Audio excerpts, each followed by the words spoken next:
Hello നമസ്കാരം. സച്ചിയുടെയും രേവതിയുടെയും ഏറ്റവും പുതിയ പ്രമോ വിശേഷത്തിലേക്ക് എല്ലാവർക്കും സ്വാഗതം.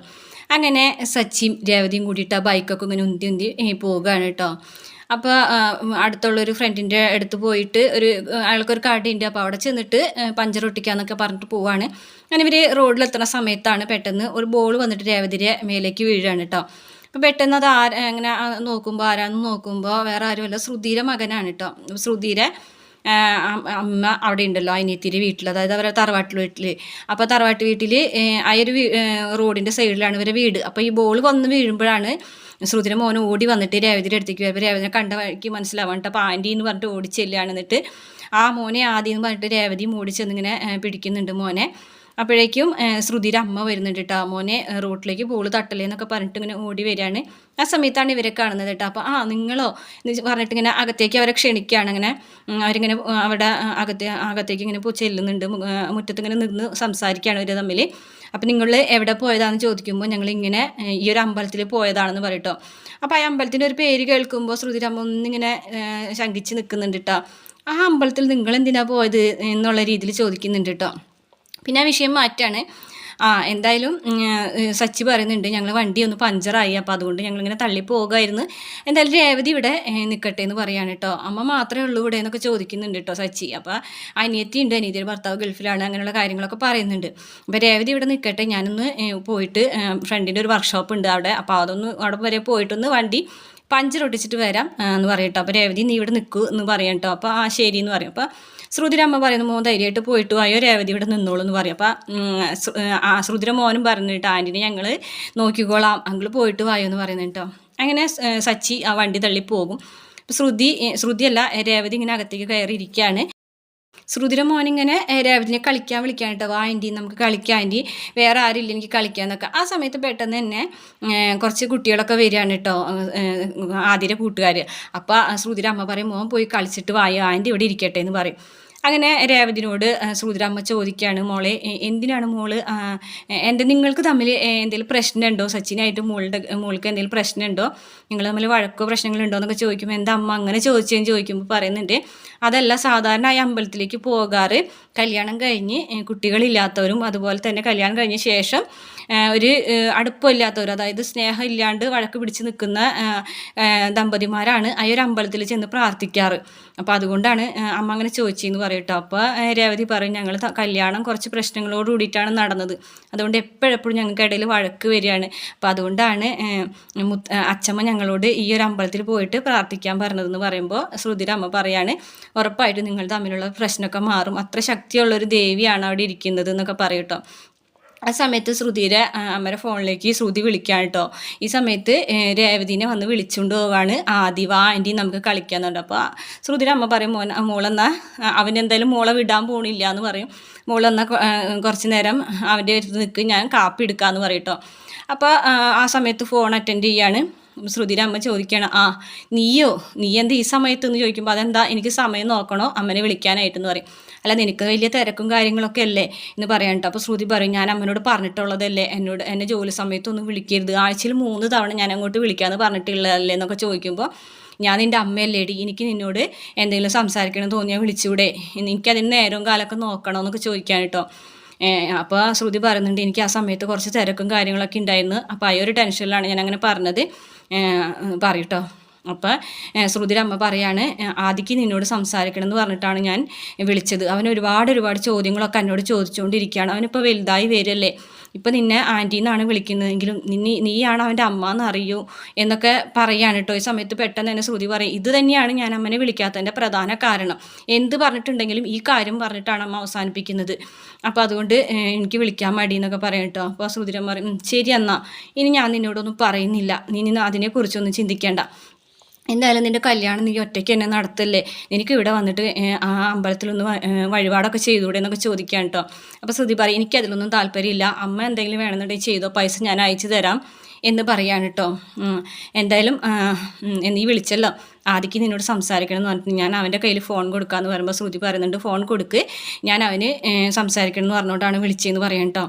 അങ്ങനെ ശ്രുതിയുടെ അമ്മ ഫോൺ കൊണ്ടു കൊടുക്കുകയാണ് കേട്ടോ ആദ്യയുടെ കയ്യിൽ. അപ്പോൾ ആദ്യം പറയും ഞാനിപ്പോൾ ബിസിയാണ്, എനിക്കിപ്പോൾ സംസാരിക്കാനൊന്നും നേരമില്ല എന്ന് പറയും കേട്ടോ. എന്നാൽ പിന്നെ നീ എന്നത് നേരിട്ട് പറയാൻ പറയും കേട്ടോ ശ്രുതിയുടെ അമ്മ. അങ്ങനെ ഫോൺ മേടിക്കുകയാണ്.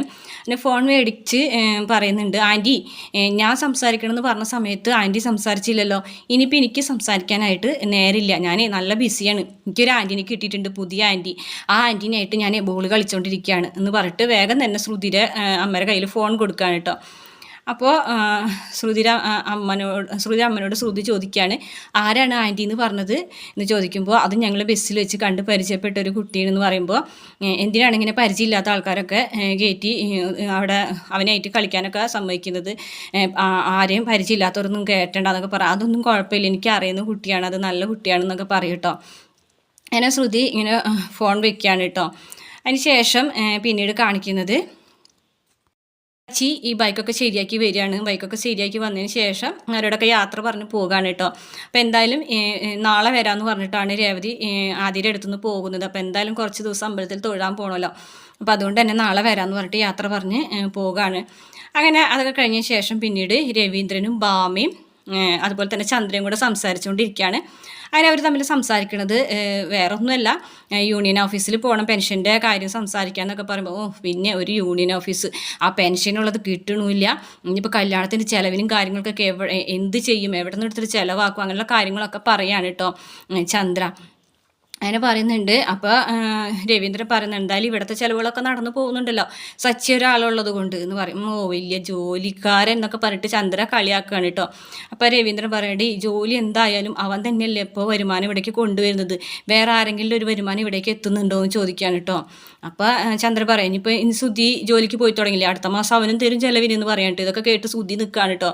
സുധിക്കാണെന്നുണ്ടെങ്കിൽ ജോലി പോയി, ജോലി ഇല്ല, എങ്ങനെ അടുത്ത മാസം ശമ്പളം ഇവിടെ കൊണ്ടു കൊടുക്കുന്ന അങ്ങനെ ടെൻഷൻ അടിക്കുകയാണ് കേട്ടോ.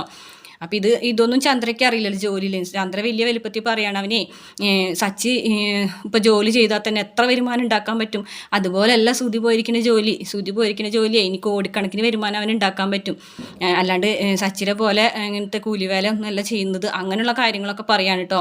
അപ്പോൾ രവീന്ദ്രൻ പറയേടി എത്ര ജോലി, എന്ത് ജോലി എന്നുള്ളതല്ല, എത്ര വരുമാനം ഉണ്ടാക്കുന്നു അല്ലെങ്കിൽ എങ്ങനെ കുടുംബം നോക്കുന്നു എന്നുള്ളതാണ് കാര്യം എന്നൊക്കെ പറയും കേട്ടോ.